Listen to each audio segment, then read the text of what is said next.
Good evening, everyone. Welcome. Welcome to the Hollister School District Board of Trustees Special Board Meeting. All guests and participants are required to wear a mask upon entry. If you do not have a mask, masks are available at the entrance of the building, and please take time to obtain a mask now. Any member of the public that desires to state a public comment must pick up a card from the back table and fill it out. Completed public comment cards will need to be turned in at the dais. Please place your card in the basket. Public comments will take place during the public comment section of the board agenda. Board policy number 9323 allows each speaker 3 minutes. Members of the public may call in during the board meeting to enter the public comment queue and state their public comment at 831-630-6320.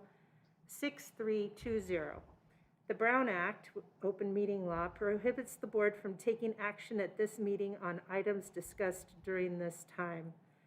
Any member of the public viewing from home that desires to state a public comment must call 831-630-6320 and enter the public comment queue.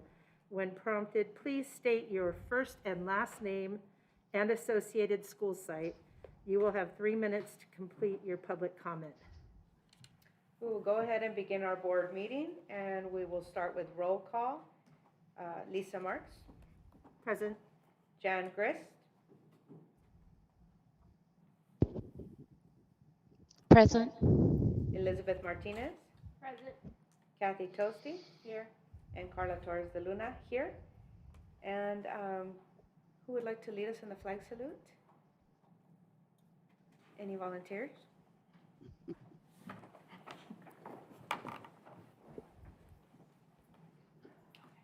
Ready, begin. I pledge allegiance to the flag of the United States of America, and to the republic for which it stands, one nation, under God, indivisible, with liberty and justice for all. Can I get a motion to approve the agenda? I so move. Second. Discussion?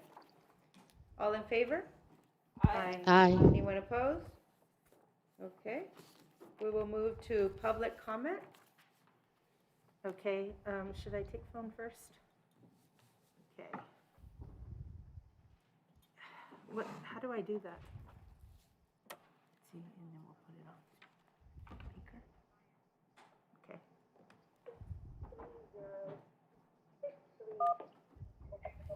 Okay. Hello? Hi, this is Katie Myers. Hi, Katie. Can you tell me what school you're affiliated with? With Rancho Santana. Okay. Go ahead and you'll have 3 minutes. Go ahead and make your comment. Okay. Hello?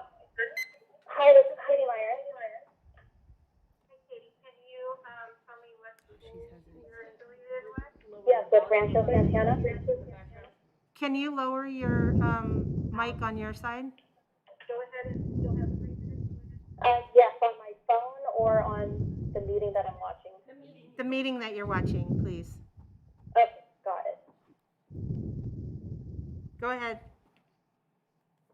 Okay, so this is my first time doing this.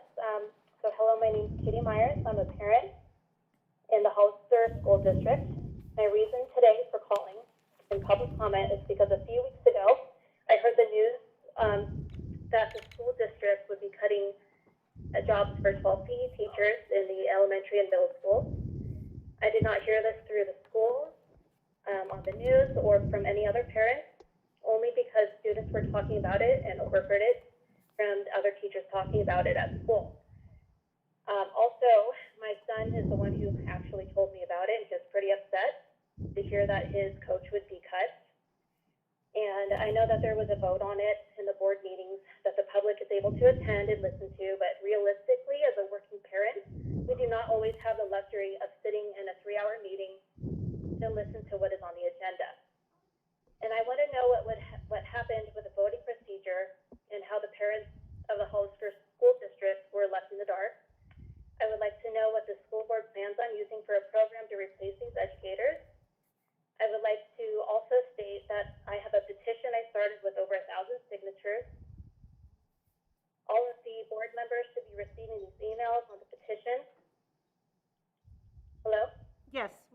listening.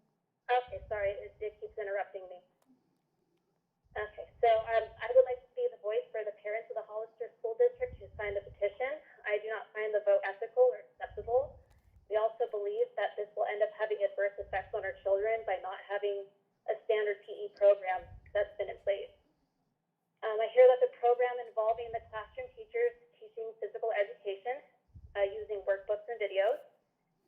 We do not find this to be acceptable, and we would like to know why such an essential program such as physical education would be taken away from our children who've already been suffering from obesity, mental health, and many children learn the love of sports through PE classes.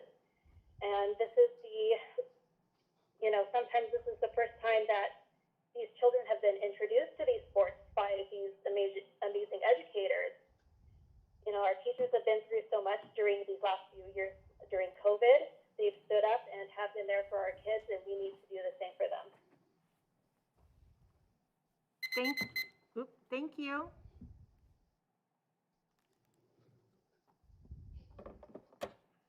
Now, how do I know if there's more?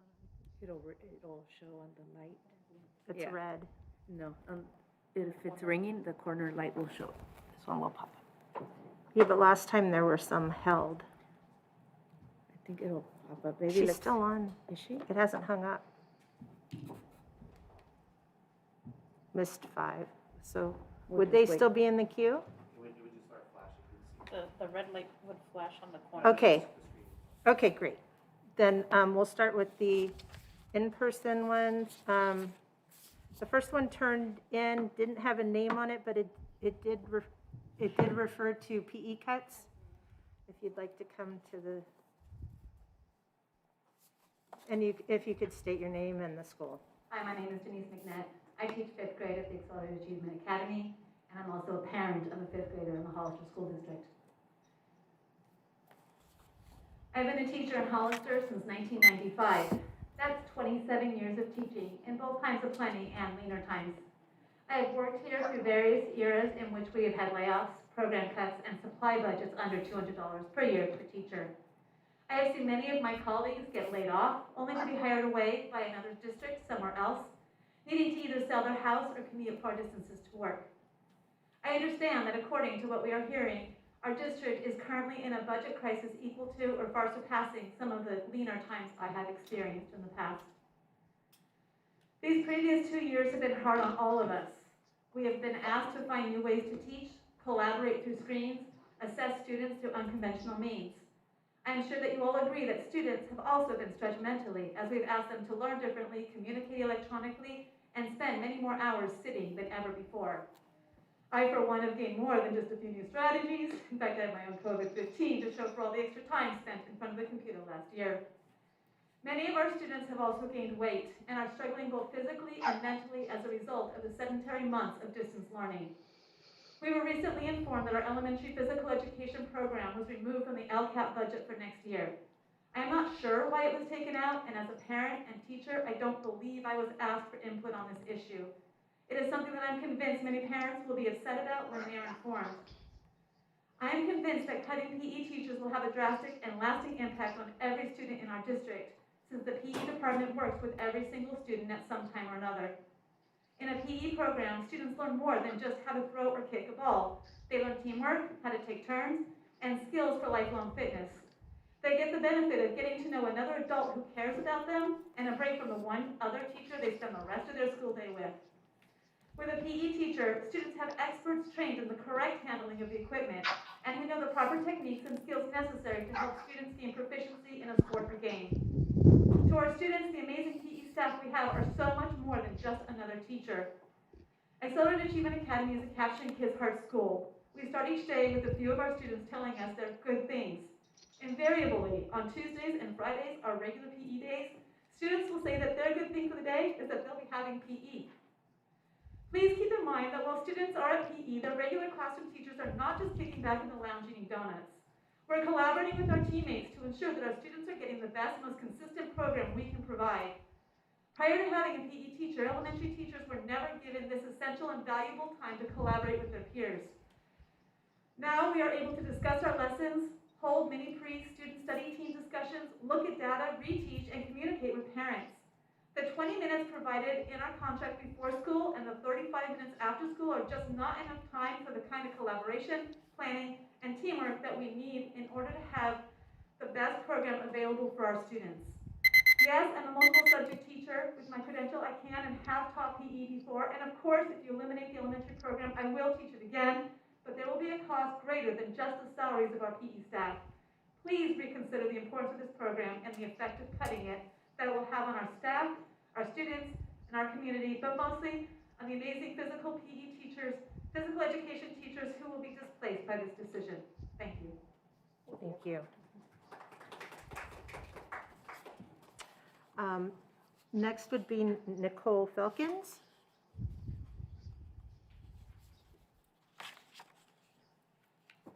All right, good evening, Board of Trustees. I am the president of the Hollister Elementary School Teachers Association. I came here tonight to talk about the district's budget deficit and how it is impacting staff across the district.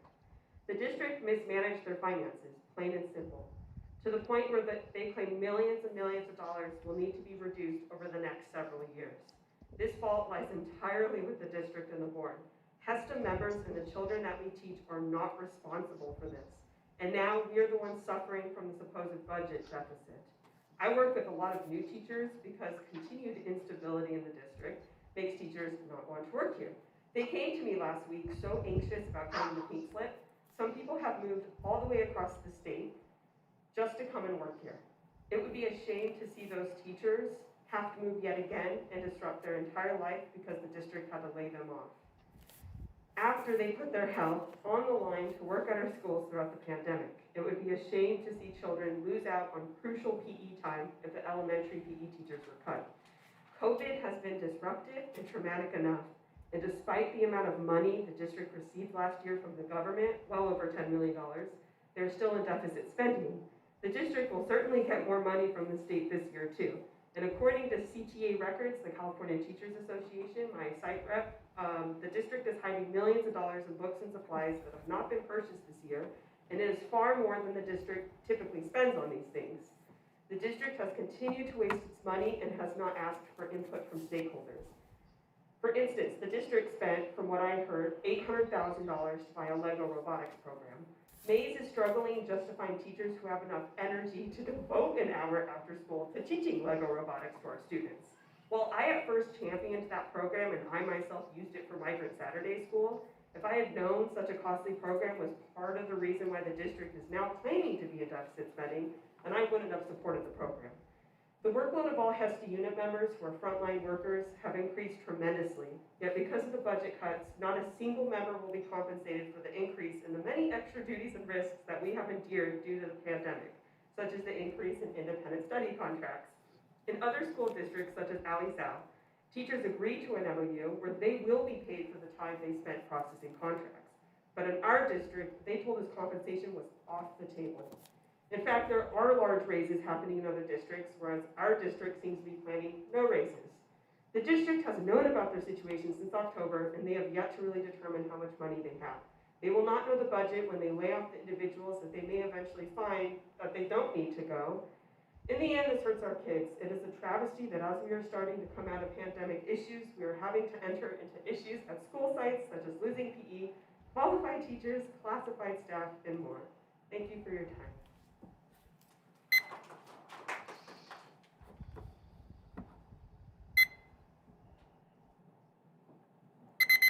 Sorry, just wanted to get, thank you. So Christy Burchard. Good evening, Board of Directors, Board of Trustees, Superintendent Sanchez, all you dedicated admin. These two women were very prepared. I just took down a few notes. I love PE, I live for PE, and I am a PE teacher at Sarah Vista School. But I'm going to teach about some hidden gems that the PE teacher offers to a school community. These are things that might get overlooked if not continually reminding yourself. First of all, at Sarah Vista, PE is an integral part to their small group reading program and intervention. while I have let's say I have half the first grade class out for PE for 30 minutes, the intervention teachers and the first grade teachers are doing small group reading, the PATH program. Then we flip-flop. I get their half of first grade while the other ones go in. This entire program runs kindergarten through fifth grade at our site. It will be completely derailed if I am taken out of the mix as a PE teacher. Another important gem is the mainstreaming of our special ed and SOAR students into general education. Several teachers have told me that getting kids in special ed and in the SOAR program to go to and enjoy PE is extremely difficult, but they look forward to it and love it and can't wait to come to PE at Sierra Vista. Thirdly, we support classroom teachers by being the person that's always on the yard. And when they have that kiddo that cannot sit still another minute, we have a pass program where the student can come out, give me a pass, run a lap or two, take the pass and go back to class. This is really integral to those students that have a really tough time learning in a very conformed situation. And so I think it's very vital, and it might get overlooked if you're not actually at a school community on a regular basis. Some of the cooperative things that PE offers that sometimes we don't get credit for is the kids for 2 years have not known how to play together. We're still working very hard on that. They don't know how to play together. They have to learn that. And so I help teach them how to play together, how to problem solve and conflict resolution basis, try to get them to solve their own personality problems with their buddies. And it's a very important tool that we're giving these kids. At an early age, they're learning this. I have TK that are working things out. So those are just some hidden gems that I wanted to bring up to you when you're getting your brains together with doing away with this program, that we are very integral to how a school community works. And also, teachers are seriously overworked. I don't know how they're going to do another prep and be out on the yard teaching a PE class. Quite frankly, I know they can. They're wonderful people. But I just don't want it to turn into throwing a ball out and letting the kids play a game on their own. Just because gross motor skills are not inherent. They have to be taught. They have to learn how to run, jump, skip, hop, throw a ball, etc. Thank you for your time. Thank you. Okay, I don't have anything else. Okay. Okay. Okay, number 6 is our presentation by Mr. Michael Bishop. Is he on? He is on. Brandon will bring him into the Zoom call.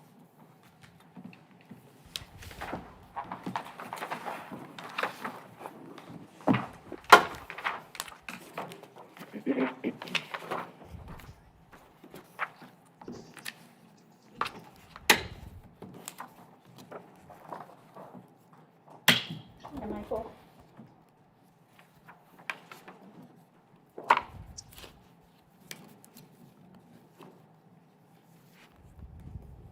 Hi, Michael, can you hear us? Good evening. Mr. Bishop, can you hear us?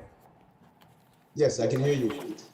Good evening, Board, Superintendent, members of the community. My name is Michael Bishop, and I'm here tonight to provide a comparative analysis of the district's first interim report. May I share my screen?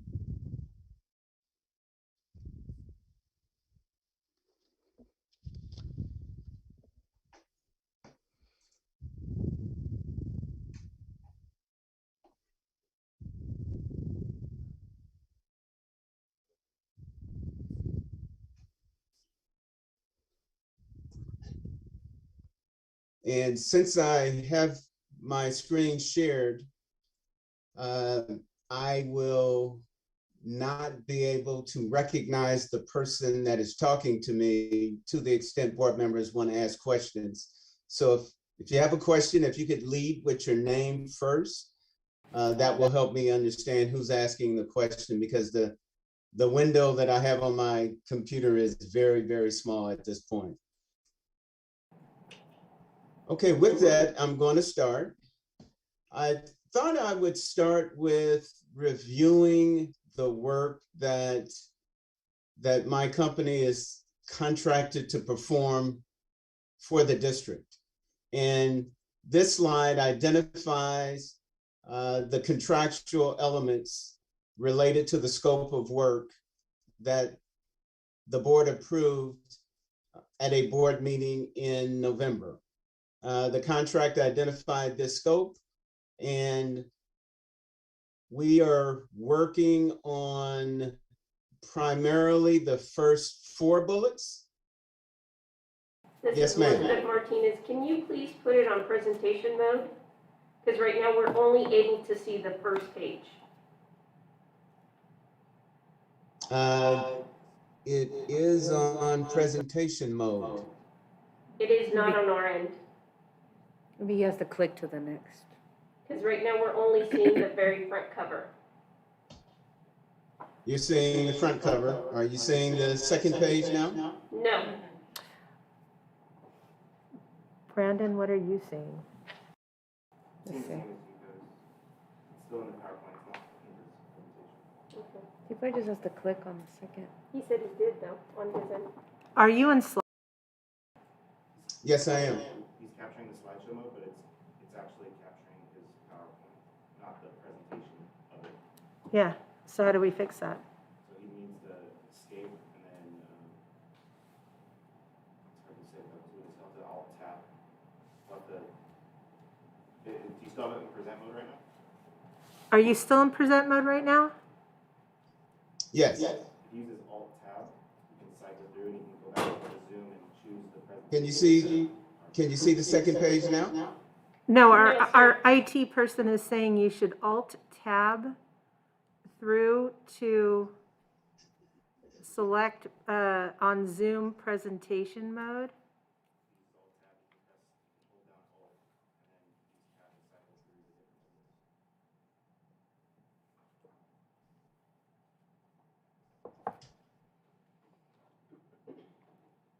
Oh, there we go. Something's happening.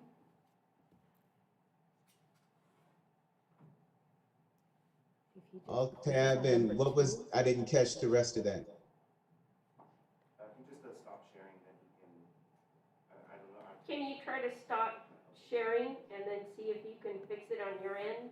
And then, Yes. and then reshare? Does Brandon You have can the also share it presentation? for him.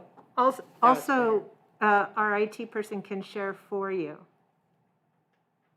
Okay, if that works, that'll be fine. Okay, give us a second.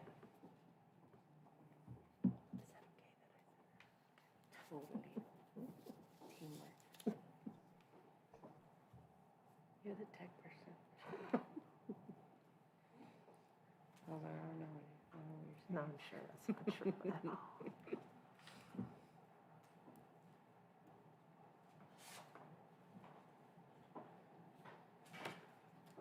Seriously, this really helps.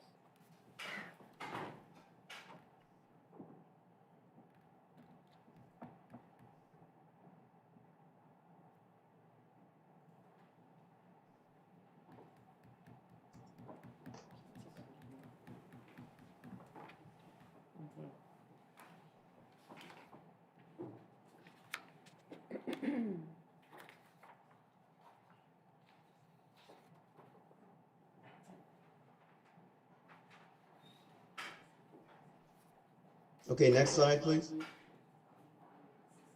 Sorry, 1 second.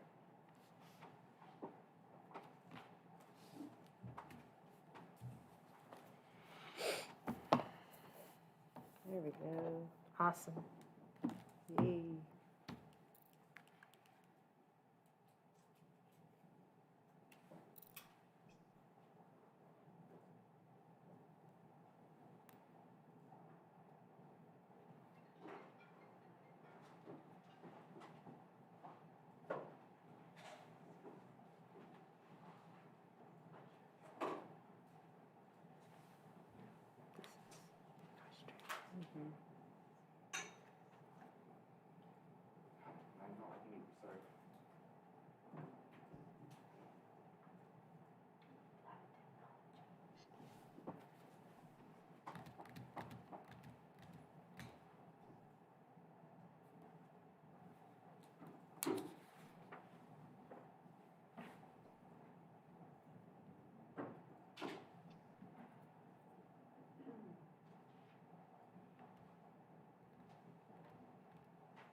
There we go. Presentation is queued up, Mr. Bishop. Yeah, we can see it, it's just not presented to the screen yet, but if he wants Okay. to start, I'll try to.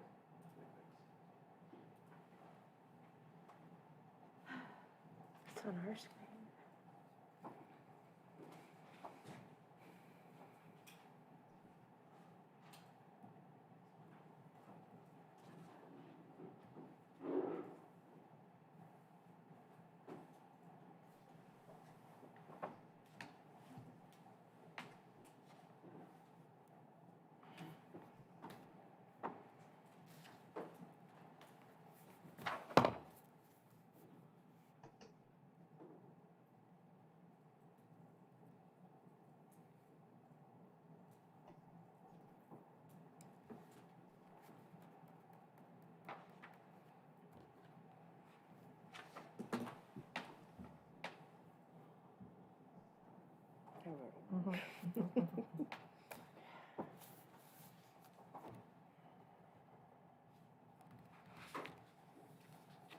Stop doing it.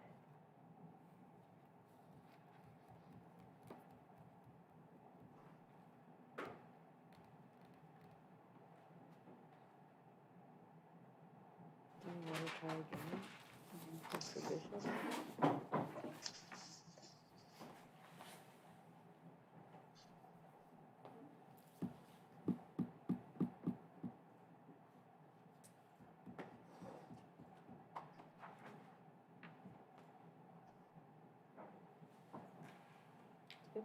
Okay.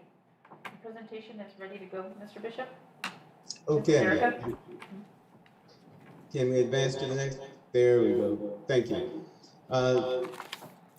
So as I was saying, this page describes the scope of work that you board approved in November at your November board meeting for the work that we're going to be doing along with your school district and business office staff. At the very beginning of the project, we did look at the LCAP. We are in the process of conducting the budget analysis.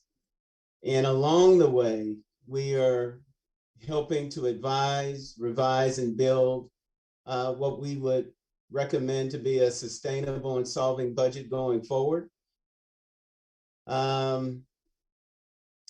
Any activity regarding a district's budget is going to have political ramifications as decisions that need to be made with respect to solvency are often very difficult and often involve very difficult choices.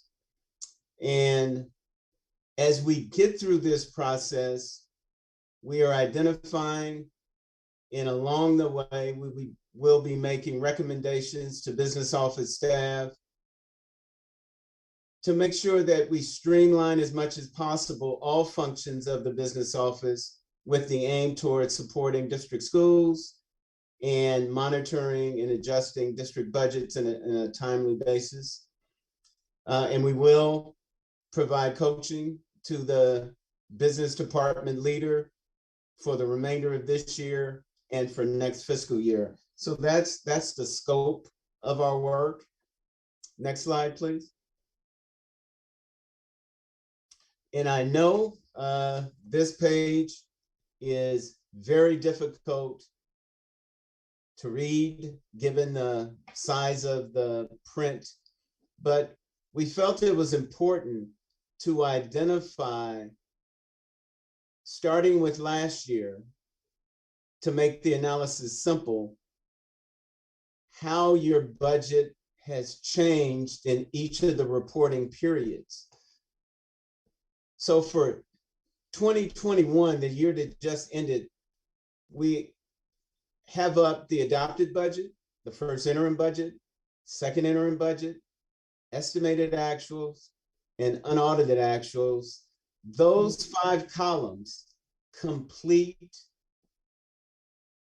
with the budget reporting cycle for a given fiscal year.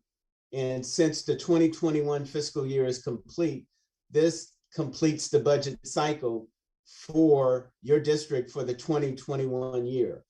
And if I could bring your attention to one particular row, and that row is titled Operating Surplus Deficit. So I want you to focus your attention there.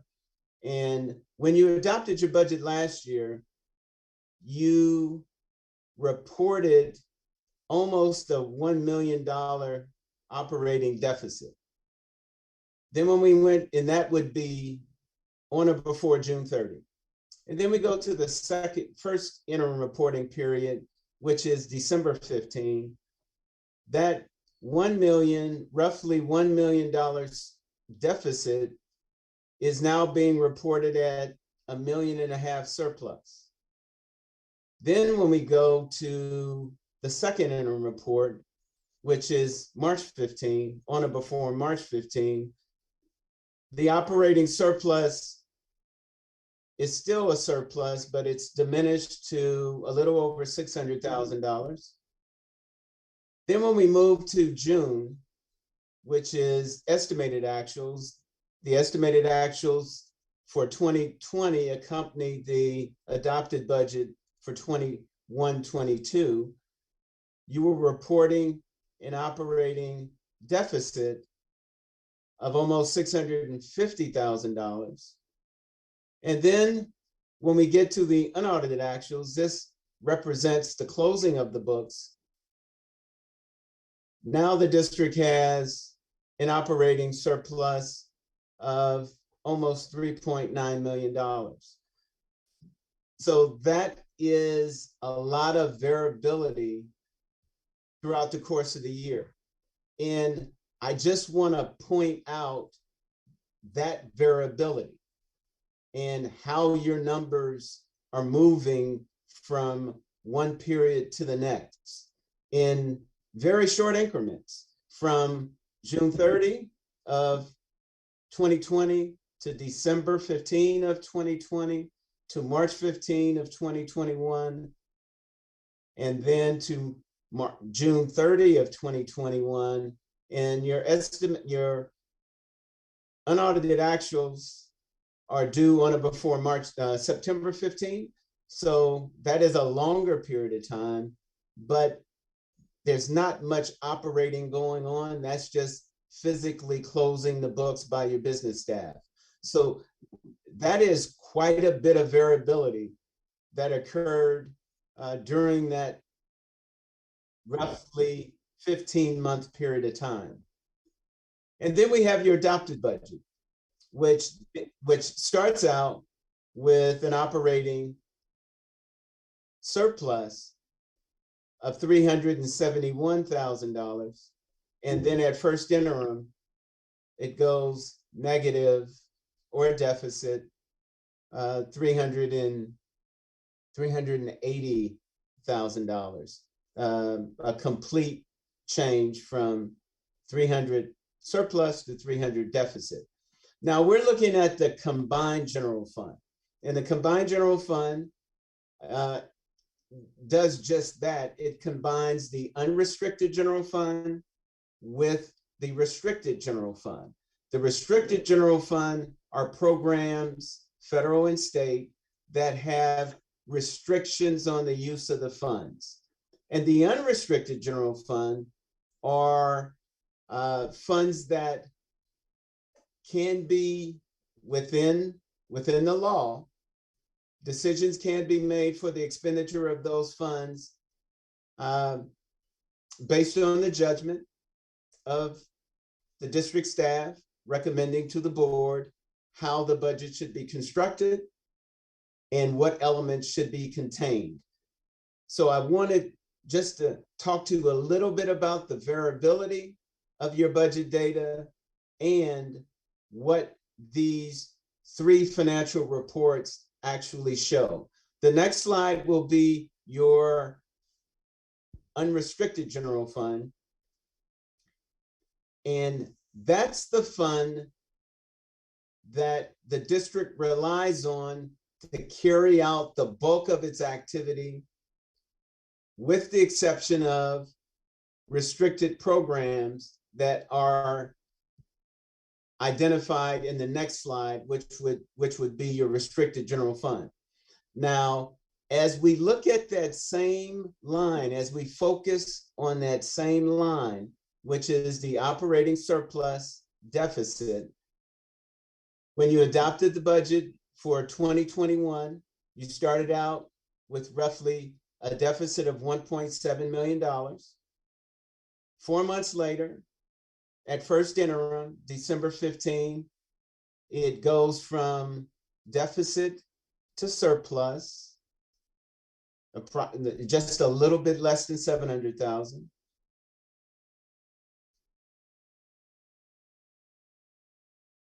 Then second interim, March 15, still a surplus, it dropped just a little bit.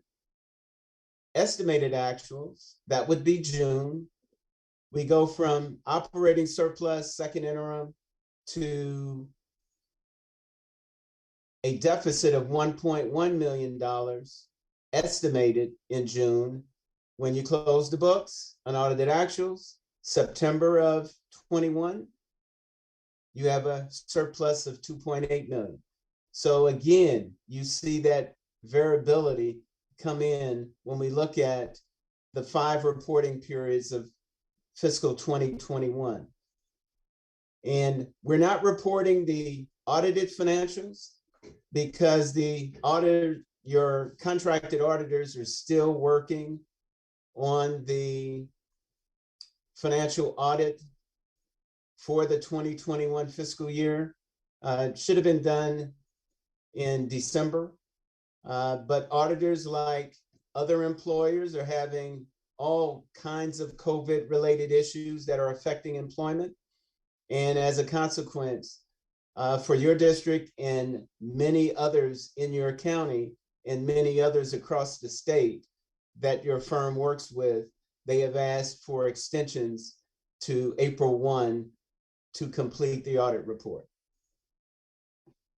Then we go to the next column, adopted budget. So the adopted budget identified an operating surplus of a little over $400,000. And at first interim, that operating surplus and where the problems began for you from a budgetary standpoint, that operating surplus turns into a very large operating deficit.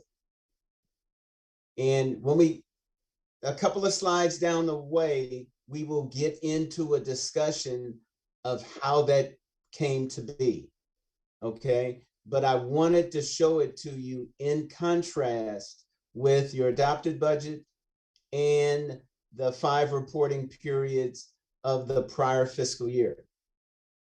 Okay, next slide, please. And are we gonna entertain questions as we go along, or are we gonna field questions at the end? Let's check, thank you. Does anybody have any questions? We'll start with Trustee Martinez. I think I would like an opportunity to just ask questions at the end, only because, of course, the glaring one is how were these variations so drastic in nature, and we not know.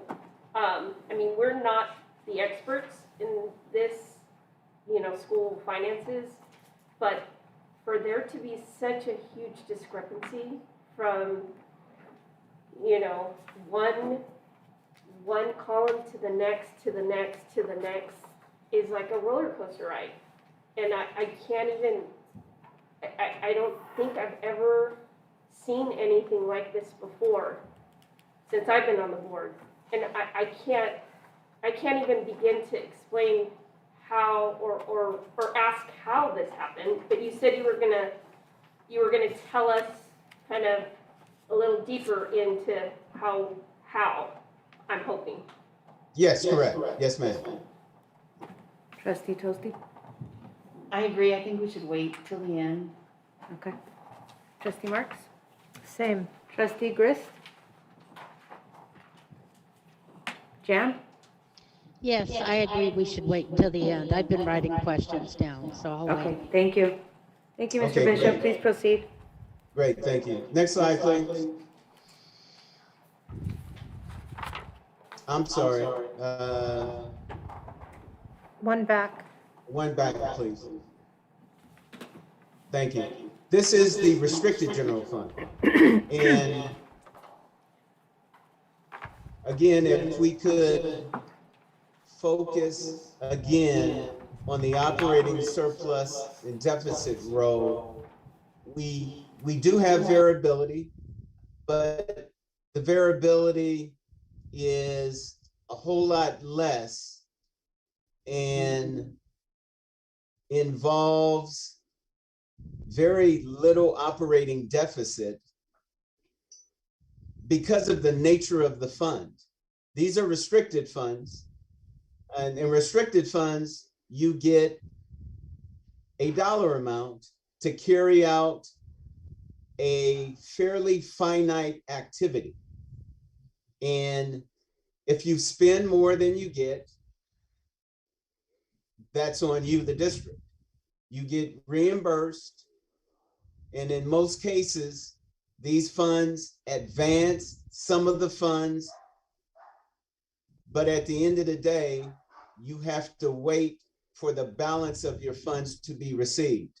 So programs that are in the restricted general fund often do not involve a lot of deficit spending unless we receive funds in one year and we spend it in the next.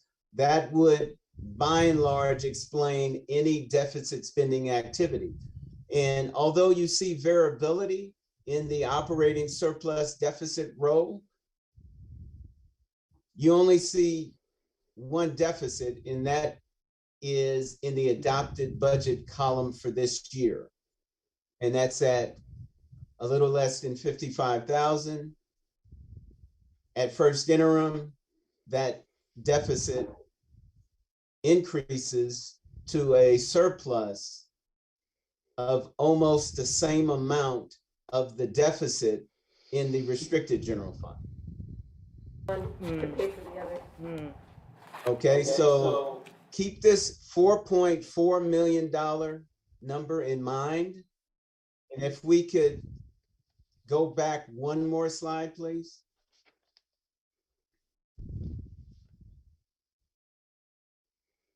Go back to slide 4. Slide 4.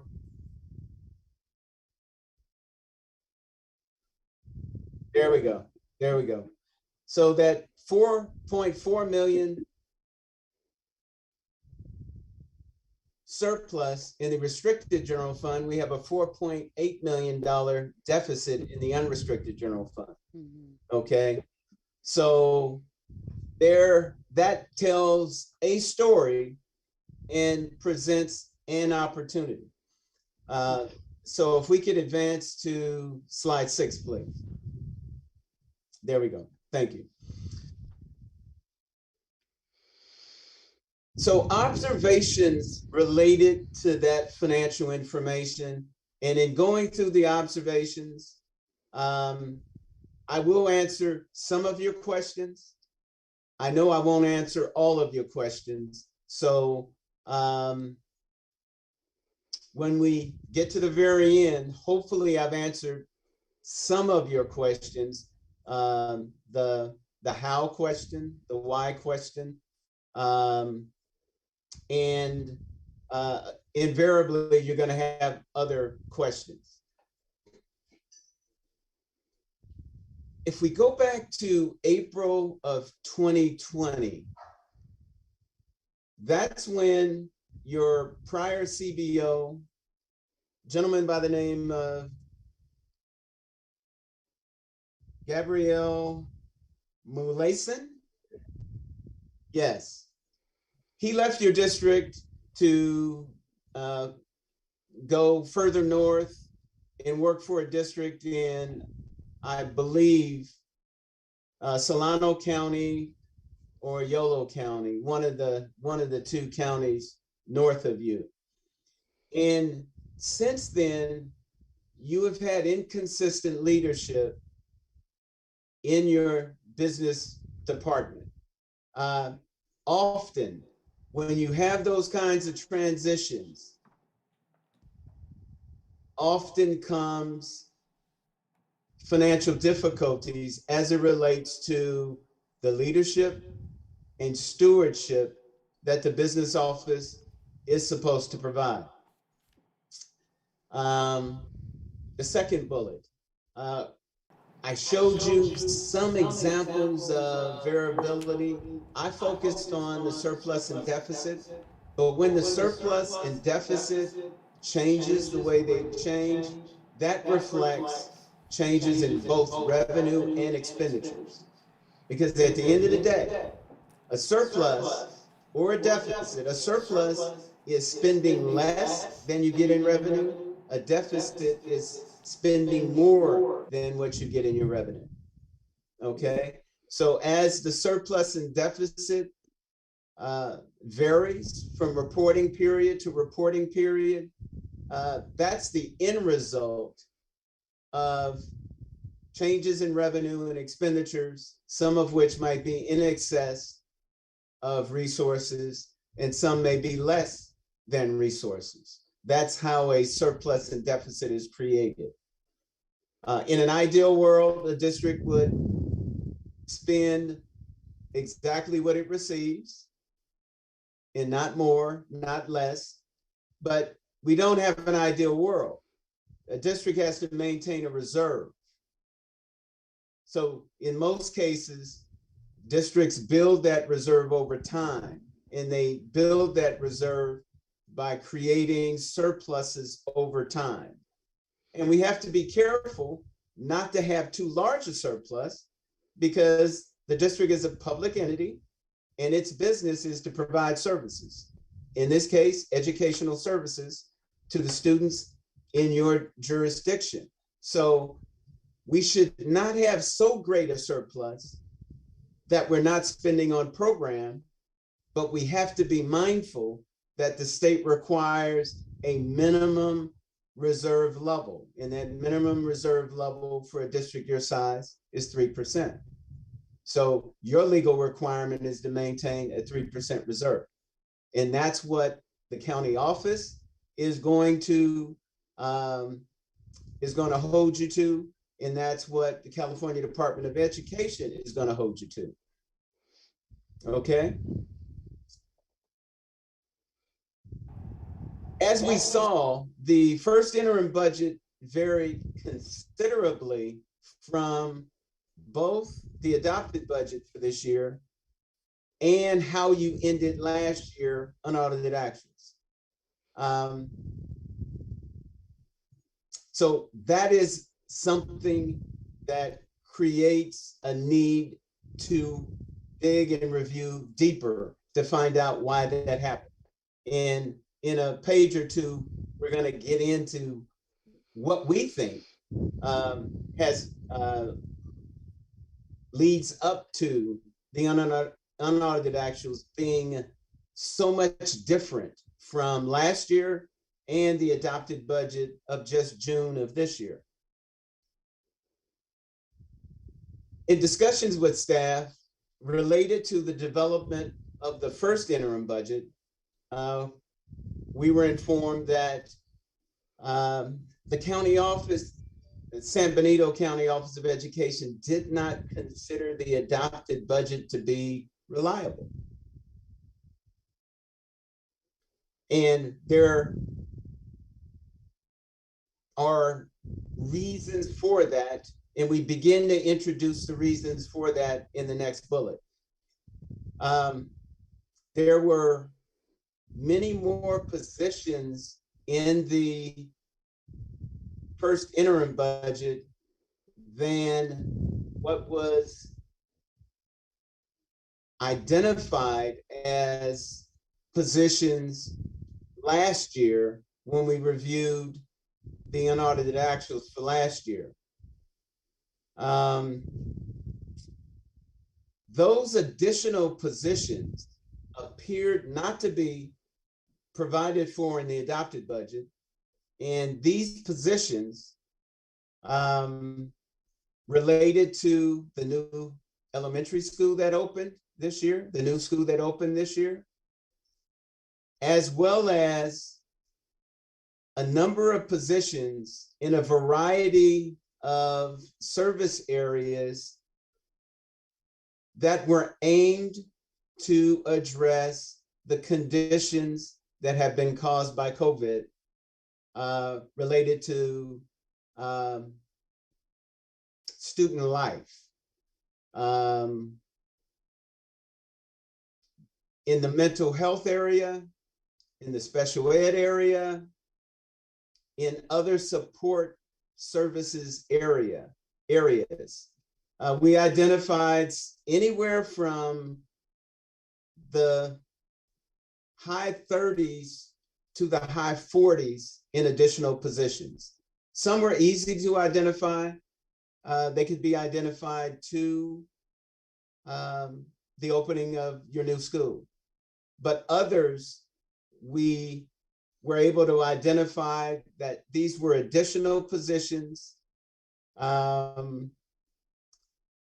we think should be funded by COVID funds and not the district's unrestricted general fund, which could explain why expenditures for the unrestricted general fund for salaries were so much higher than they were at budget adoption and last operating year. If these are new positions, then yes, that's going to drive increases in salaries. How did we identify these positions? We looked at the position control runs and the personnel data out of your county's financial system this year, compared it to last year, and did a match position by position to identify the additional positions this year that did not exist last year. Okay? That's how we identified that there are more positions this year than there were last year. Okay? Next slide, please.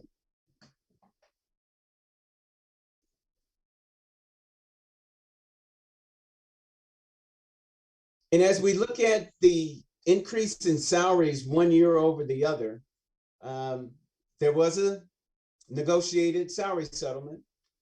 That negotiated salary settlement, the agreement or the tentative agreement, agreements for the various unions were reached late in the fiscal year last year.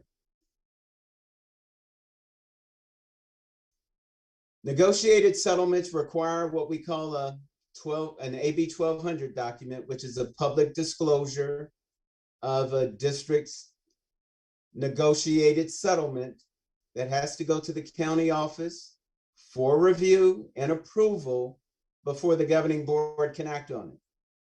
Now, that process started in fiscal 2021, but did not conclude until the current year, 21-22. So as a consequence, that negotiated settlement was retroactive for the 2021 fiscal year going forward thereafter. Since the settlement was not approved by the board until after the fiscal year, the retroactive portion wasn't paid until late July, after the ability to charge that 2021 expense to the 2021 year, it gets charged to the current year. And then the 4.5% salary increase starts in its forward position in 2021-22.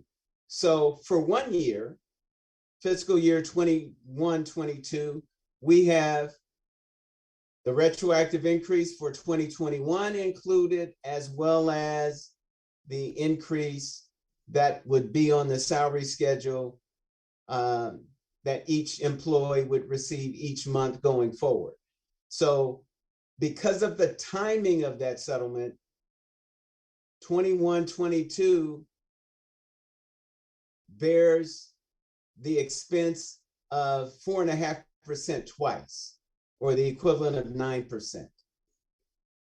Just because of the lateness of the agreement and the AB 1200 document being approved in July, after the ability to make charges to the year that just ended, 2 years gets charged this year. That will only happen once. That only happens this year. So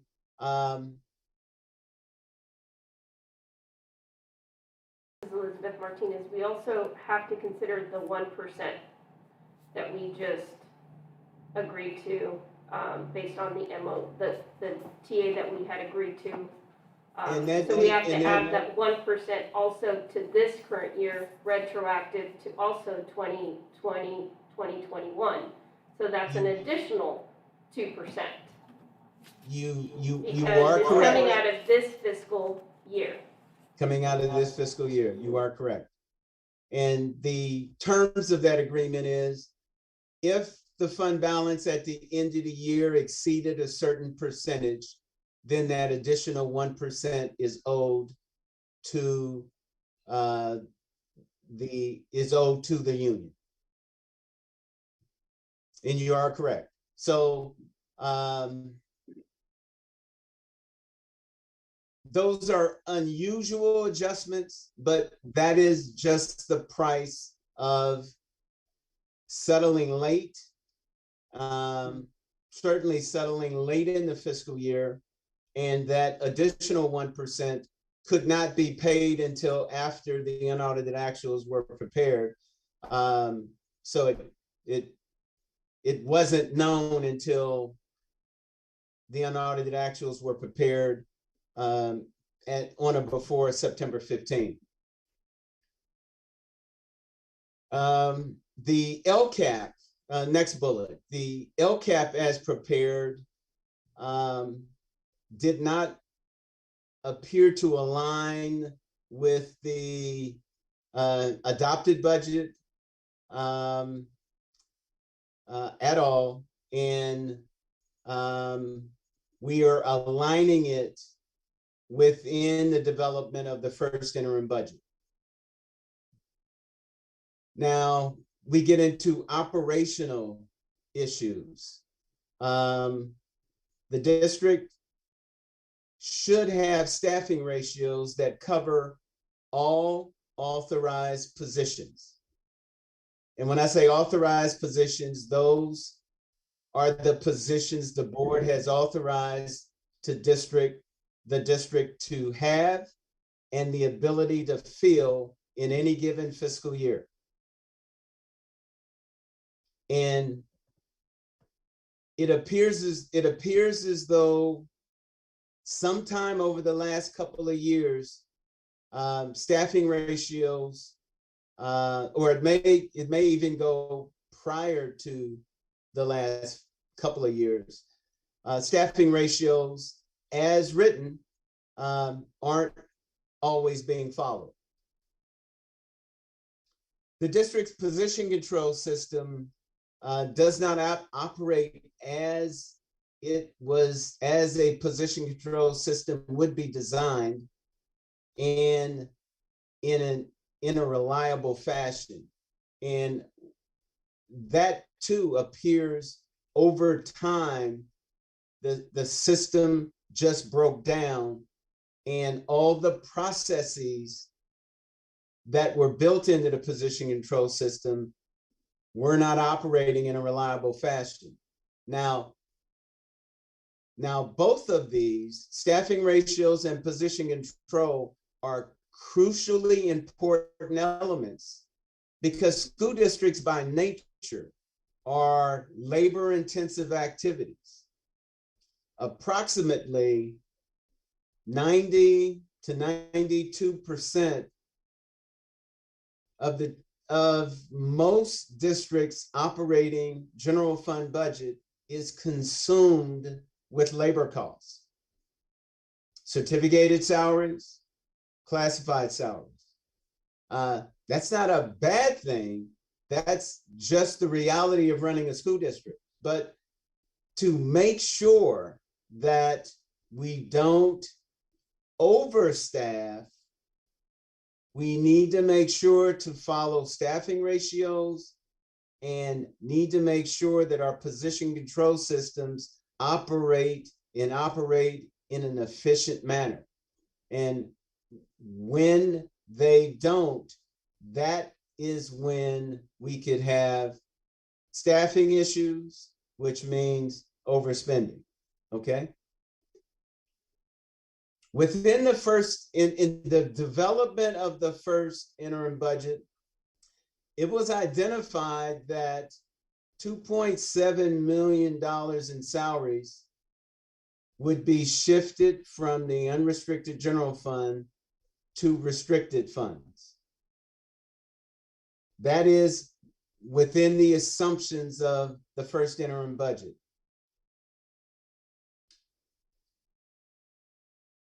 When we do interim budgets, we have to do a multi-year projection. And the multi-year projection is for the 2 years following the year of the interim report. So in this case, the interim report was for 21-22. The 2 years following are 2022-23 and 2023-24. Those are the 2 years of the multi-year projection period. Because of the significantly more expenses in the first interim budget than in the adopted budget and in the unaudited actuals last year, we identified a number, 3.3 million in budgetary reductions that would need to be made to maintain a solvent budget for 2022-23 going forward. We did not identify what, we just identified that number. And if we were to go back and look at the interim report, you will see $3.3 million identified as budget reductions to be identified later that would need to be made during the course of developing the budget for this year. Developing the budget for 22-23. The county office, as we'll see as we continue to go forward, is requiring that the district identify what those 3.3 million in cuts need to be, will be, what the composition of those cuts will be. Next slide, please. So based on the first interim and based on the increase in both certificated and staffing salaries compared to last year, it's unclear whether the level of staffing that's driving the expense, notwithstanding that those salary accounts this year have an anomaly, and that anomaly is the retro being treated twice for both the 4.5% increase and the 1% increase that is based on the outcome of last year. San Benito County Office requires that the district board submit with its second interim or approve with its second interim a fiscal, what's called a fiscal stabilization plan. And the fiscal stabilization plan identifies what measures the district will take to ensure that its budget remains solvent in the current year and the succeeding two. That's the legal requirement in the current year and the succeeding two. And just another observation, the district will be negotiating with its collective bargaining units this year. As far as I know, those negotiations have not begun yet with the exchange of sunshine. Next slide, please. So things the district needs to consider, needs to think about.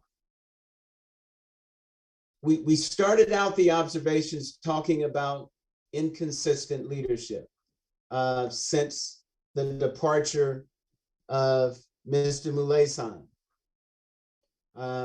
That has to be a goal and a focus to stabilize the business department. Because think back,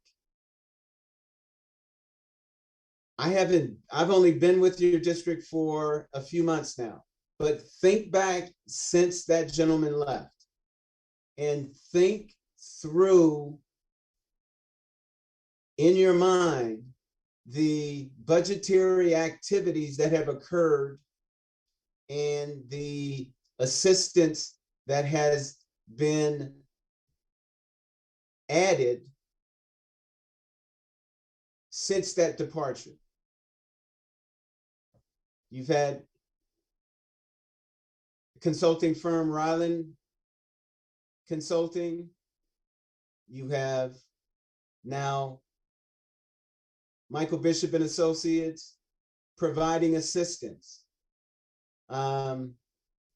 Normally, the need for such consultative assistance would not exist in a department running in a smooth fashion.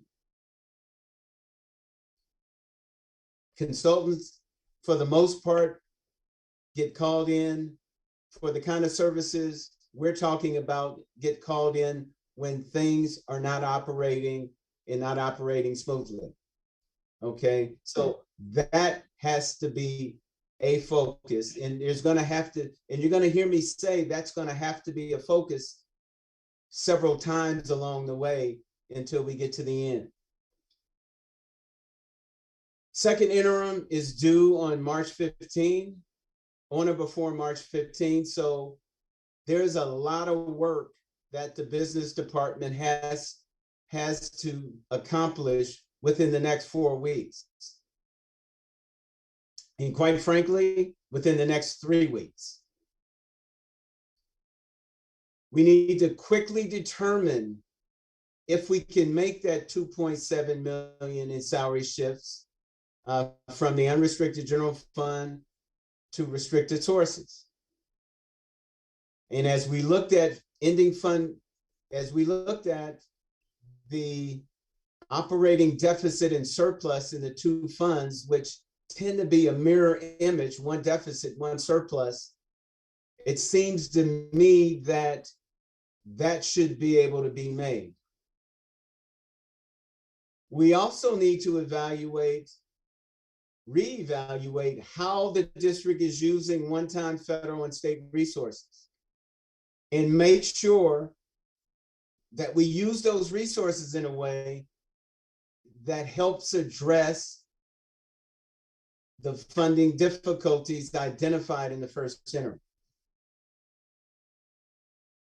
We need to reevaluate the LCAP to make sure that we're using supplemental and concentration grant funds and not base grant funds of the general fund to provide those supplemental services to your students. So we're not talking about the activity itself. We're talking about how the activity is charged, one fund versus the other, okay? Next slide, please.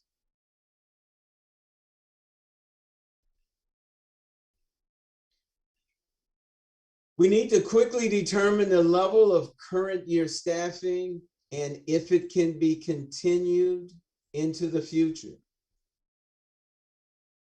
If not, some form of reduction might be necessary. If so, the key date also is March 15th.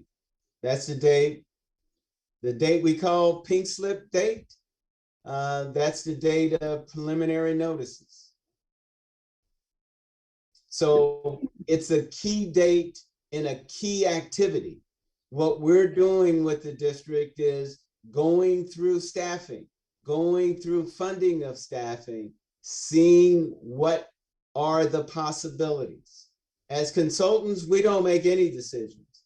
We help bring forth the information in a way that staff can review it for the purposes of making recommendations to the board.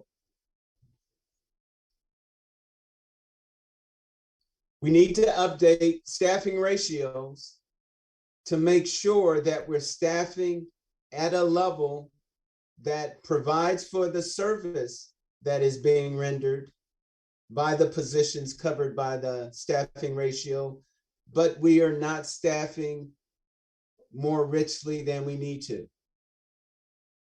Overstaffing uses resources. Understaffing negatively impacts services. So we have to have a happy balance between providing enough staff to be able to service the needs of your students, but not have such a great burden of staffing that we hurt the district financially. That is a delicate, happy balance that is sometimes hard to hit, but we have to. We need to normalize the use of position control to make sure that we're managing labor costs by virtue of identifying vacant positions, filling vacant positions, and making sure that all positions are authorized by the governing board. And then, of course, staff needs to quickly develop a draft fiscal stabilization plan that has sufficient options that helps the board make the decisions that need to be made going forward. So those are the observations. Those are the actions that need to be considered. This work is not finished. This work is in process and will continue well up to budget development and beyond. As far as the budget analysis, the whole purpose of this is to make sure that the predictions for the current year are accurate. And we will go back and we will scrub the projections that are and will be developed for purposes of the second interim.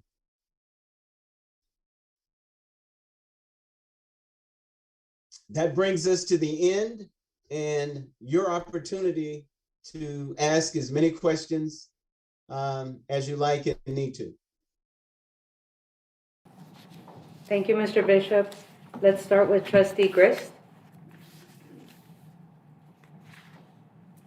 Jan? Yeah, I had to unmute myself.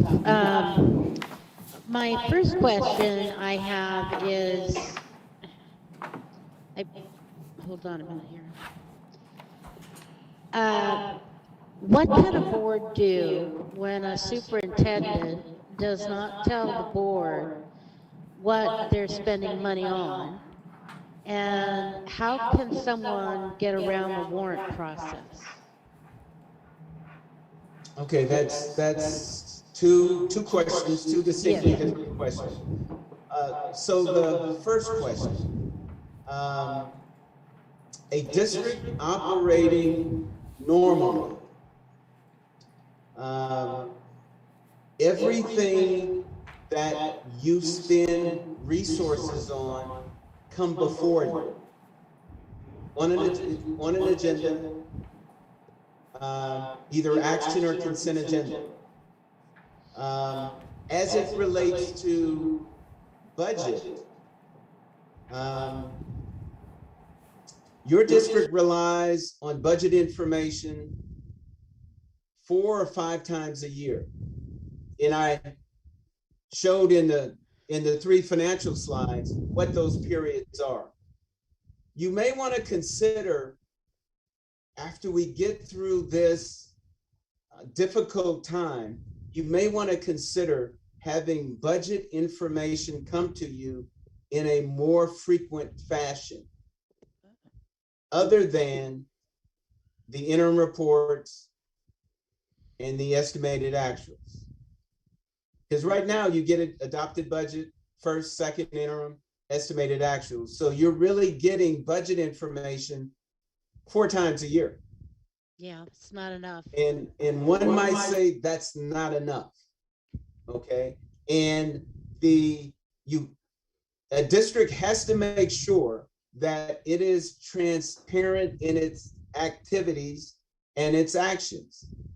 If staff asks the board for permission to do something, and that's what an agenda item is, it's asking for your approval for staff to carry out a function. The conversation has to be twofold. It has to be about what's being requested, and if the board agrees, can the district afford it?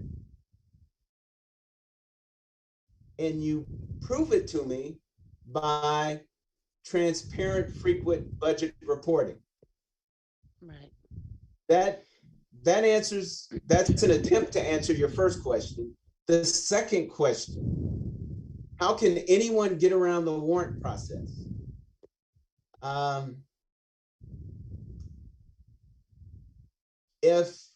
If one wants to get around a process, if one has enough knowledge and works hard enough, they can beat any process that you put in place. Okay, that activity is what we would call an ill intent.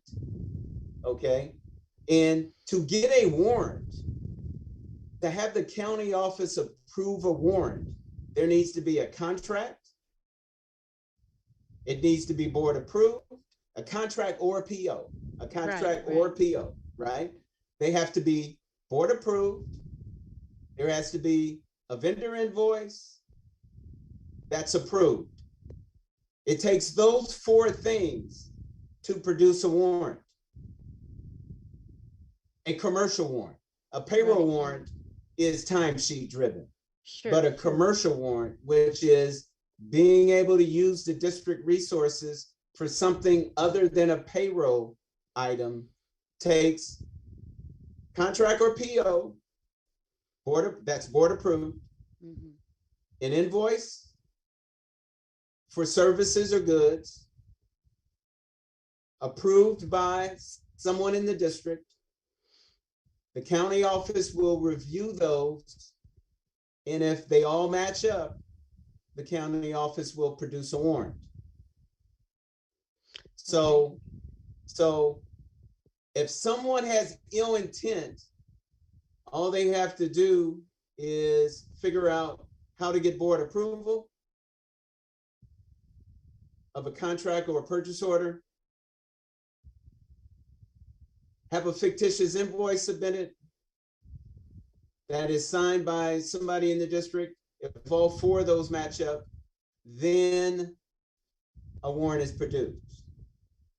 In that hypothetical, that would be a warrant produced in an ill-gotten gain situation.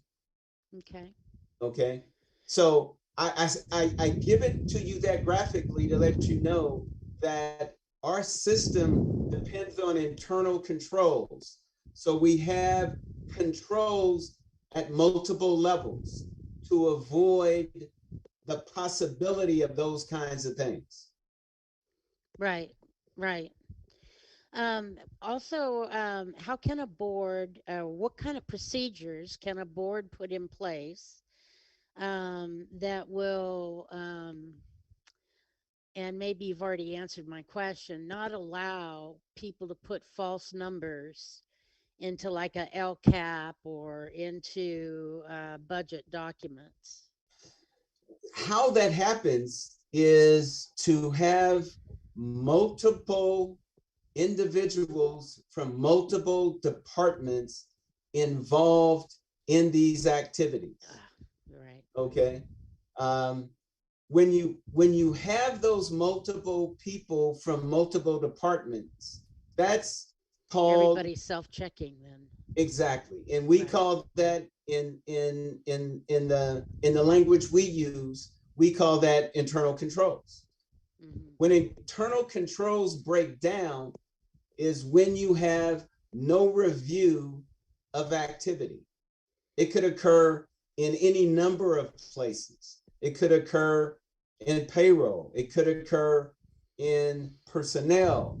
It could occur in facilities. It could occur in any of your operating departments when we lose the check and balance, or what we call internal controls. So when I spoke of breakdown in operating systems, that exposes the district to things that go wrong or could go wrong. Well, that did go wrong. So that will be something that you'll be fixing for us, right? We'll be helping staff address those, yes. Okay, great.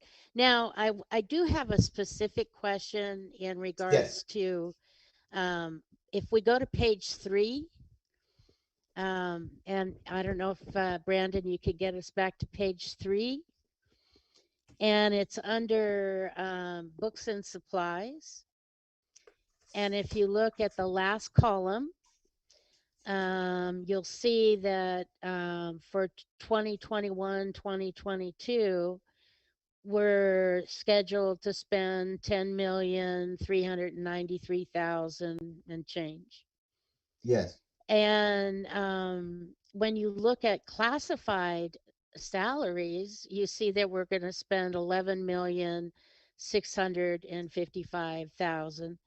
Is there a way that the district could try to save some money on that books and supplies? Is that a place that we could do some? Is that a place where we can make some cuts? That's a place where we can identify what the planned spending activity is and determine whether it absolutely needs to occur. And if it doesn't, we can cancel that activity, or we can reduce the budget for the expected activity. Right. So that is a place of cuts then. That is an opportunity that we'll be looking at, yes. And quite frankly, we're going to be looking at every expenditure line just to make sure that obviously what we're projecting is accurate. Mm-hmm. Thank you. Thank you. That's all my questions. Thank you, President. Madam President, go ahead. I'm done. Okay, thank you. I think, did we want to take a public comment? She just said that if it was possible after we were done with our questions, she would like to go after. Okay, thank you. So we will go to Trustee Martinez. Thank you, Mr. Bishop, for all of the information. It was, I think, very enlightening for us and the public. And just to kind of go back on a little bit of history, you know, as to how we got here. We never had in the business office someone who didn't regulate expenses. Gabe was very thorough, was very considerate as far as programs and services and what we could afford and what we couldn't, and was very clear on all of those things with every single department, clear up to the superintendent, and specifically with the board. There was never any doubt in my mind where we were with our finances, when Gabe was here. When he left, though, unfortunately, as you stated, we did not have a consistent system in place. And that's when everything went awry. And particularly with the superintendent that didn't have any checks or balances, not even with the board. There were a lot of things that he was doing that we were not aware of. A lot of expenses he was incurring without us being aware of. And unfortunately, you know, we are in this situation. He's moved on and we're stuck with the mess. And to think that, you know, or to feel like we are being blamed for something that we were a part of, we were not a part of it. Just to be clear to everyone who's watching and in the room, we were not a part of anything of this nature by deceiving or being in this position, because I never wanted to be in this position, ever. And that was my thing. I wanted to make sure that any position we put in place, we could sustain in the long run. If not, it didn't make sense. We needed to grow, but grow responsibly. So for me to be here now and be in this situation is beyond heartbreaking. Beyond, you know, it's the most stressful as far as a board member. This is like the worst scenario any district could be in, because we know it impacts people, our children. And we had one person just completely devastate this district by expanding and expanding and expanding without anybody being able to hold them accountable. Because again, we didn't know what he was doing, because he had control over all the finances. There were no checks and balances. He was not allowing people to have conversations with one another. The LCAP was designed by him, nobody else. Just so we're clear, because I think it's about time that we as a board state what happened. So this is how we are here. One single person had control over everything and everyone here. Whether he believed for their input or asked for it, I don't believe he did. He gave the appearance that he did. But once we've uncovered many, many things, we now realize where we are. And unfortunately, it's here now. And it just, you know, there was too much trust without verifying. Bottom line. And we can't do that. I don't care who's the superintendent. Our job is to trust but verify. And it's not to insult anyone, but that is our job. And again, we don't know finances. And Mr. Bishop, you know, the fact that we need you to educate us to the extreme of knowing what it looks like and breaking it down for us is because we don't want to be in this situation again. We want to make sure that we as public servants are doing the best that we can. To have folks tell us you are being irresponsible and not knowing,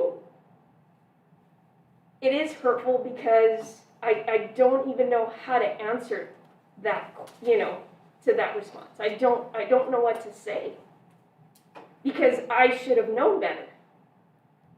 But again, when we did not have the knowledge or the information, and as you stated, it was up and down like a roller coaster ride. I don't even know if I would have been able to make any sense of it anyway, because there was nobody really giving us true figures as to what was going on. And I get, you know, certain impacts of negotiations have kind of fallen all on this year, so I get that. So now it's just falling on our knees and asking, you know, for us for forgiveness and not really understanding where we were when it was happening. And trying to work together to, you know, to get through this, because it is going to take all of us to get through it. And I think my only question for you, Mr. Bishop, if we don't make these cuts, what will happen?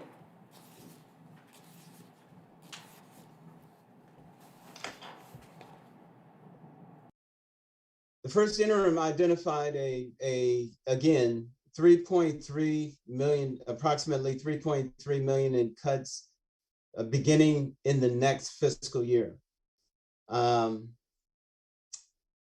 If the second interim validates that need, that amount and need of cut, and the district does not make them by the adoption of your budget, the county office is likely, I can't speak for them, but I'm going based on experience that I know.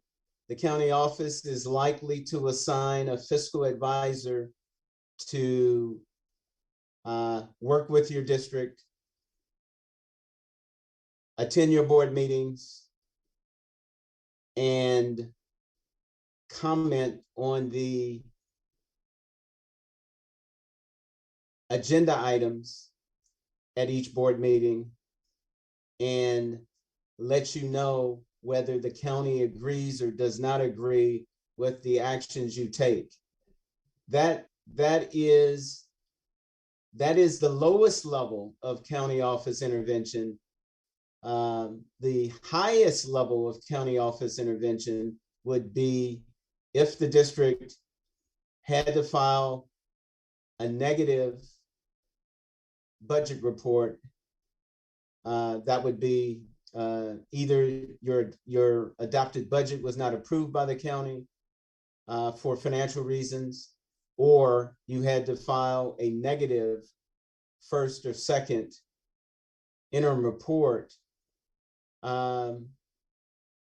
It could result in the district imposing AB 1200 requirements, which would be the equivalent of a local takeover of the district. So that's absolute worst case. It would take a lot of inaction on the district's part to get there. And as we sit here right now, I don't see that happening. The last question is that we also, I know in years past, the district was always being accused of hiding money. And I just want to be fully transparent that that isn't, you're not in the business, Mr. Bishop, of hiding money. And nor is this board in the business of wanting to do that as well.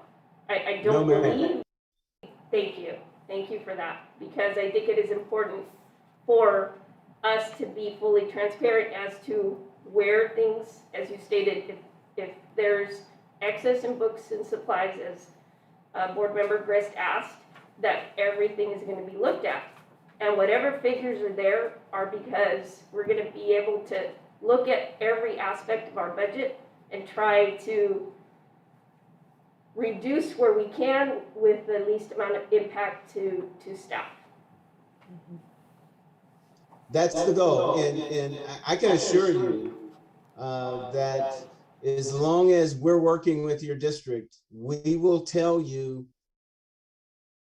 we will give you our opinion of what you can do, and we will also give you our opinion of what we think you can't do financially. The decision is yours to make. As consultants, we provide advice. We don't make decisions. And we're hired to assist your staff so they can get to a point that they don't have to rely on consultants. That's the whole purpose. And hiding any resources from any party involved, any stakeholder party involved whether it be staff, whether it be senior staff, whether it be the governing board, whether it be the unions, whether it be the community, would be absolutely antithetical to what our job here is for. Trustee Toasty? Well said, Liz. I want to thank Mr. Bishop for explaining everything in detail to us. I believe we really appreciate that. And I know everyone has a lot of work to do, and there's a relatively small amount of time to get this done. So I don't have any questions, but I think by all of us working together, we can get this done with as little effect on the staff, I hope. And we'll just get it done and everybody work together. Thank you. Trustee Moore? I want to also thank you, Mr. Bishop, for a very thorough report and a very thorough explanation of what can feel very daunting. And also am grateful that we will move forward to a better way of running things, more transparency, and I am with you with the requesting of more frequent budget information. And I've learned a lot tonight, and I really appreciate that. And seeing these numbers on a spreadsheet like this instead of in the moment, and literally most of the time I've been on the board, I sat down at the desk and that's when I saw the information for the first time. So I don't believe that has been the experience so far under this new administration. And I know we have a lot of work to do. It's going to be tough. I know it's going to be tough, and I know that not everybody's going to end up happy. But I also want to say the board requested this meeting, and we requested this meeting in the hopes of not only us understanding, but the public at large understanding what has been unsaid for so long. And I've learned a lot, and I know that I will not, once you know better, you do better. And so thank you again. Thank you. I think that I do have some questions, Mr. Bishop, and I want to thank you too. You explained it in a way that, for those of us who don't do budget every day, myself included, you were able to really clarify what happened, where it happened. And I'm curious on these up and down numbers, were these accurate? Whatever was put in there, that was the plus and the negatives, are those absolutely accurate, or are those still being checked out if they are? And then do we have the actual true balance now? Do we know what we have now? As to were prior periods accurate, there's probably not a beneficial use of district dollars to go back and try to figure out prior reporting periods. The unaudited actuals, which are reported as the district's ending financial statements. Unlike businesses that operate in the private sector who do financial reporting every month, they close their books or do a mini close every month because they have shareholders and other regulatory agency responsibilities. In school districts, we do interim reporting periods but we only close the books one time. And that's when we do our unaudited actuals. And after the completion of our unaudited actuals, that's when our auditors will audit those financials to tell us whether the unaudited actuals are correct or whether they need adjustment. And that's what we're waiting for the 2021 fiscal year. And as I indicated earlier, we won't expect those until on or before April 1st. Okay? On or before April 1st. So we, just in simple terms for me, I want to repeat back what I heard, is we don't know for sure until on or after April 1st what the actual unaudited actuals are. Correct. Okay. Correct. Which could be good, we don't know, and it could be bad, but we are preparing for this deficit is what I'm understanding, which is why we have to make these decisions of these budget cuts in preparation for, because we think we have this deficit, right? And we will, and that's what the purpose of the second interim is for, to validate the deficits that were identified in the first interim. I just want to make sure, I just want to say it out loud. And then to, I'll credit the staff, and if I could further this comment, because I think it's going to be informative for all of you. The current staff were not involved in closing the books. We're not involved in budget adoption and not involved much in the prior interim reporting. They completed the first interim in a very short period of time.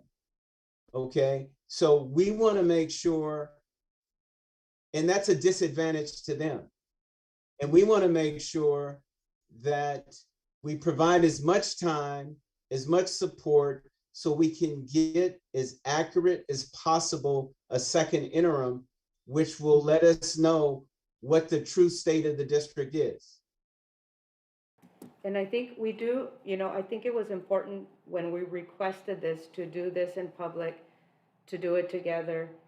We deserve, we're the board, to hear whatever comments come this way. And now our responsibility is to move forward.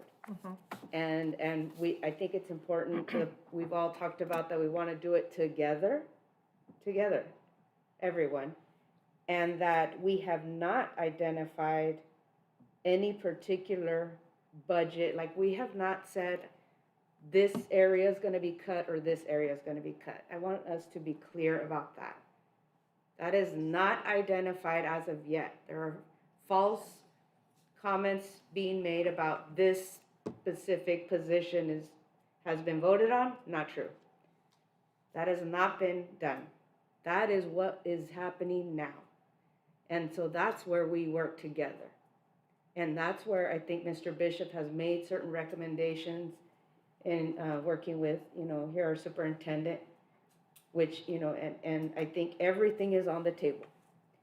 And so the next question I did have is that the positions that you talked about, how they fluctuated and how we have an overstaffed positions, do we actually know now, because you said you did compare from last year to this year, so we do have an accurate count of what positions we have and how many we have over?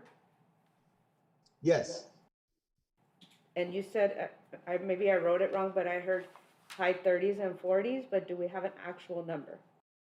We're still working on arriving at that actual number. Okay, thank you for being honest.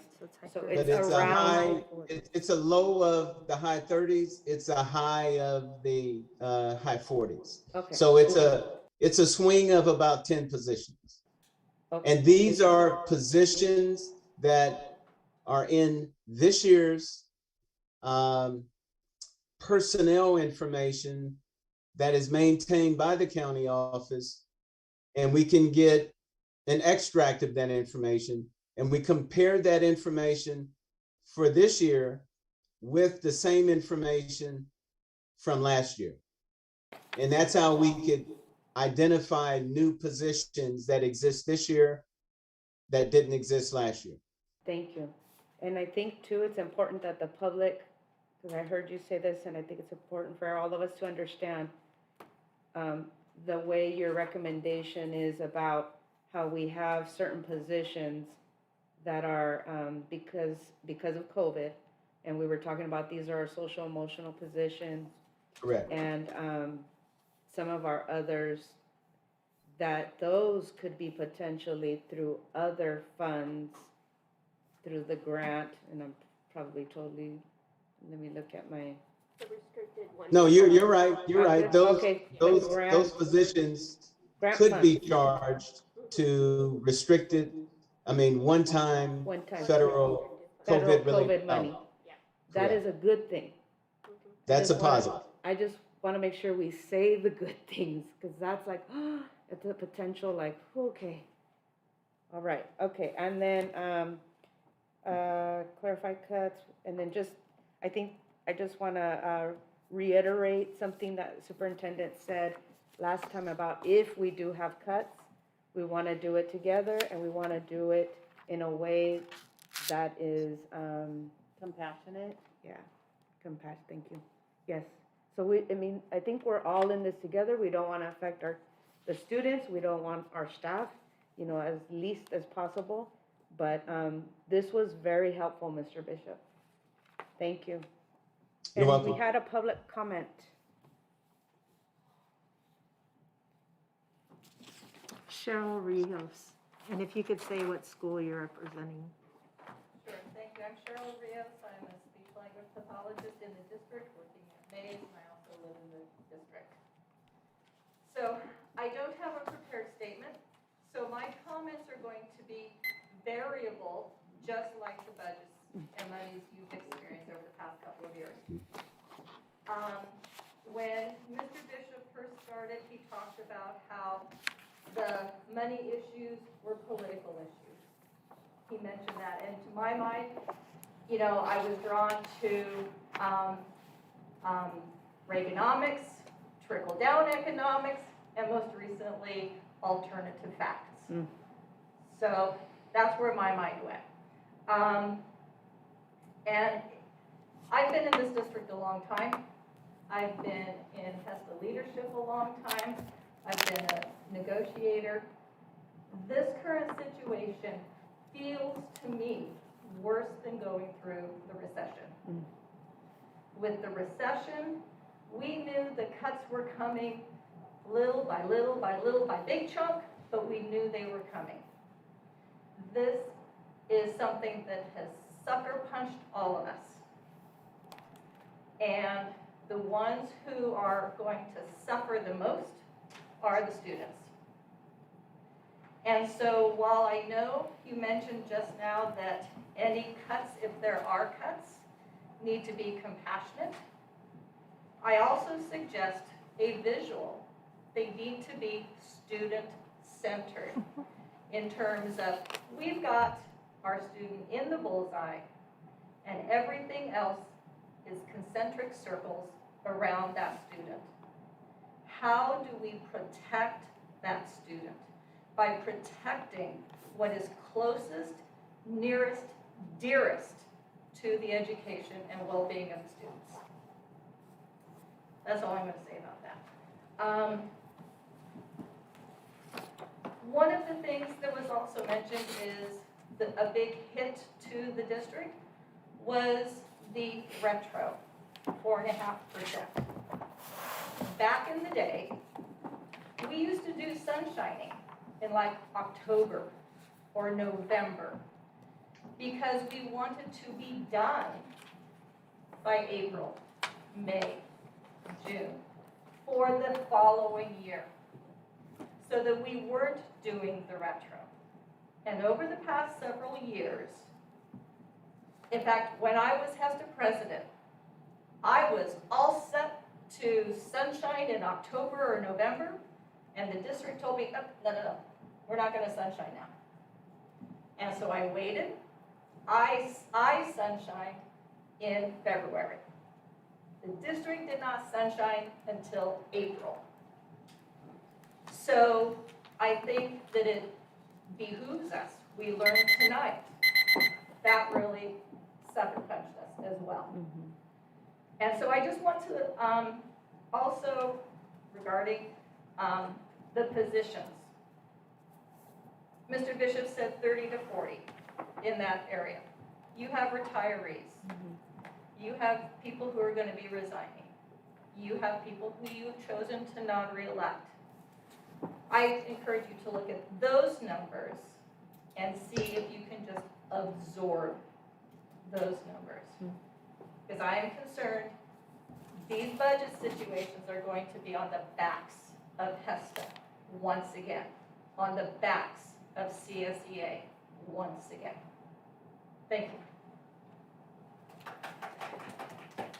Thank you. Maybe just Mr. Bishop and Superintendent Sanchez, do you think you can tell us next steps?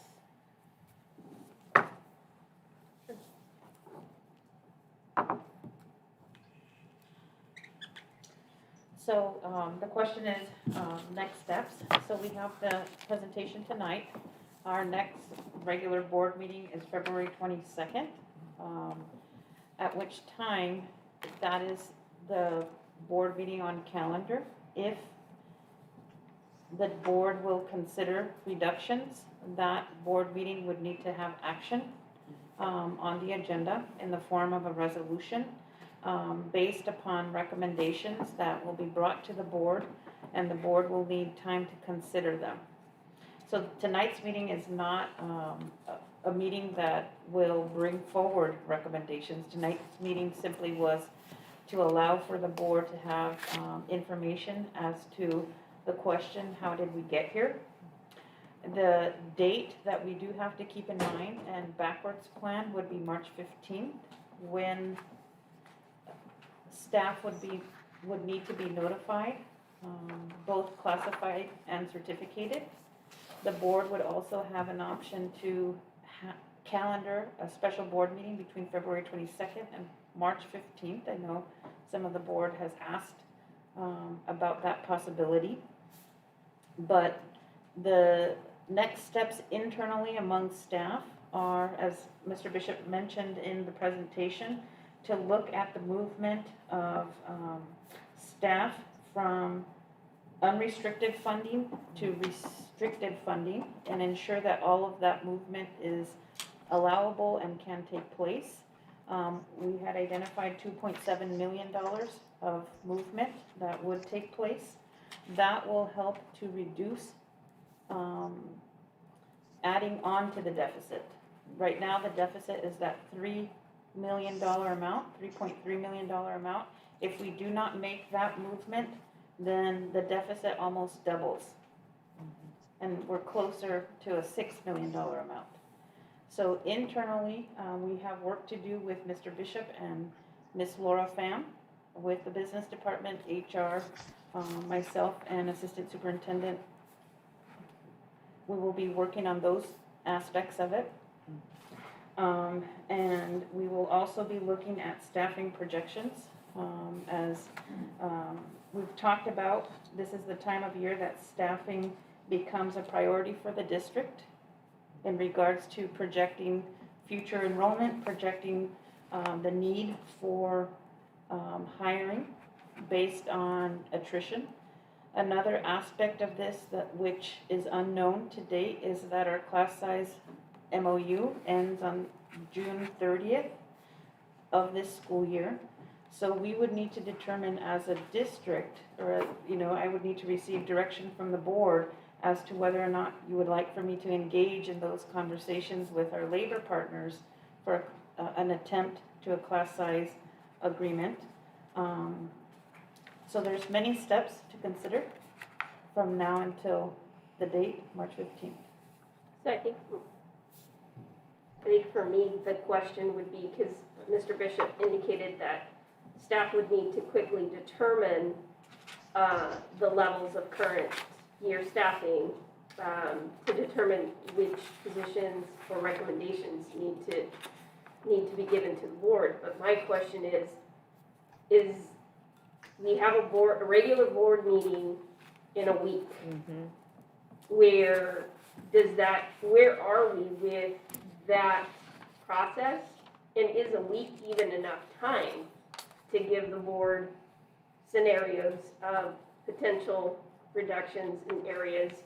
But I need more time than a week. If it's gonna talk about staff impacts, I need time to digest that. And I need time to process that to make a determination. I won't come to a board meeting and have something laying on my desk and have to make a decision on. I'm just not gonna do it anymore.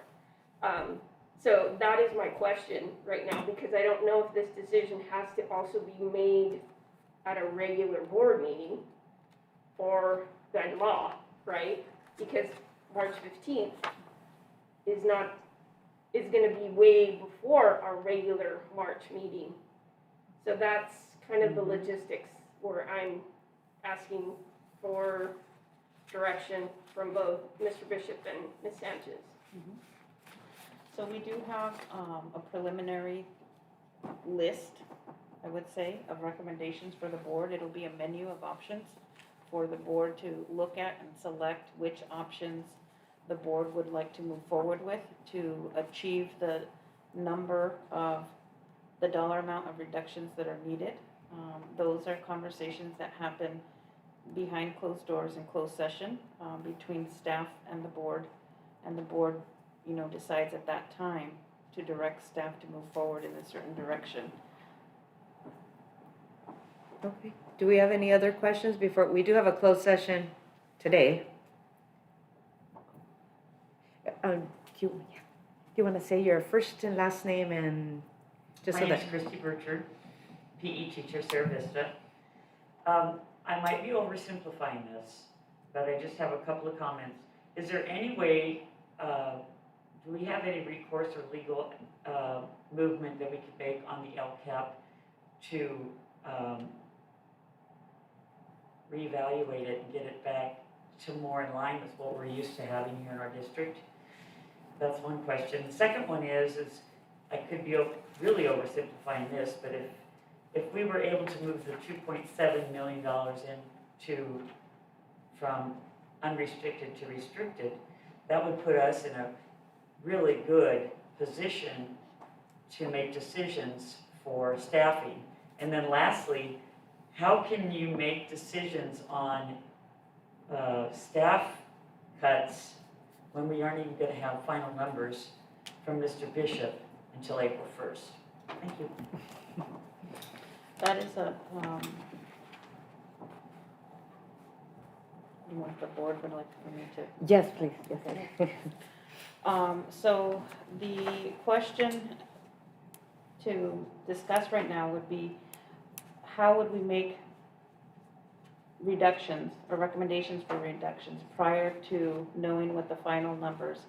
The external audit will look at and is scrutinizing last year's expenditures. That will be finalized April 1st, on or before April 1st. Currently, we're operating under an adopted budget that was adopted in June, and all of our plans, all of our interims are based on that. As Mr. Bishop said, the second interim will definitely be scrubbed in a manner that the first interim was not able to be scrubbed. One of the bullet points did indicate that adopted budget for this particular school year, or the budget that was built last spring to guide this school year, is unreliable. So we agree with that. One thing that we do need to consider is if we are most definitely in a state of deficit spending and we surpass the March 15th date without taking action, as was stated earlier in the presentation, the ramifications of that could be long-lasting, could include a negative certification to the budget, could include a potential impact in regards to the County Office of Education having oversight of the budget. So I do understand the question. I think that this is where the board will make the decision as to how to move forward, knowing those specific pieces of information. Thank you. And just for our records, can you just write your, on the comment card? It was already there. Okay, So, thank you. yeah, it's right here. Mr. Bishop, have anything else to add? Mr. Bishop, anything else you'd like to add? Before we go into closed session?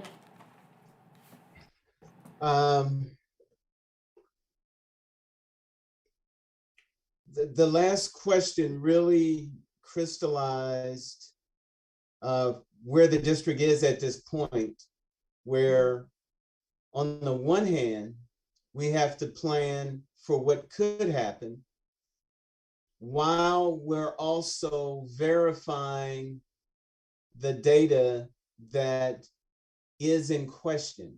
So we're having to do those things parallel as opposed to consecutive. The normal process is that these would be consecutive activities. We understand where we are financially, we know where we are financially, and we have to take X action. Here we are, we think we know where we are while we're trying to figure out where we are, and we have to think about options just in case. That's kind of, if I could summarize where we are right now, that's where we are right now. It's an unfortunate situation for all stakeholders. It's a frustrating situation for all stakeholders. Unfortunately, that's where we find ourselves. Thank you, Mr. Bishop. Yes. Our next section is public comment, so go ahead. I hope this isn't inappropriate. No, we're But okay. there was some mention that no real decisions have been reached. However, before Christmas, it was announced that there were going to be 12 PE teachers eliminated. If I remember correctly, it was that was a recommendation by our former superintendent. It wasn't included in the LCAP. Correct. That was For it. the second year, that's when he informed us at that moment that it hadn't, that the second year of the LCAP would not support that, and that he was recommending that we sacrifice PE for SEL. So that, but it was not a vote and it was not set in stone. Oh, do you have, normally, just so that we're clear on the process, normally we're not supposed to respond. You can do public comment. Sorry. But it's okay. You know, it's important that I think everyone here, we've said it's important we hear from, you know, our stakeholders in the community. So, you know, we do welcome public comment, but I see Trustee Grace has her hand up. You know, I really do want to respond to that because I did go back to the 3 hours and 7 minutes into that board meeting. What we approved was that budget, and there's no cuts in that budget.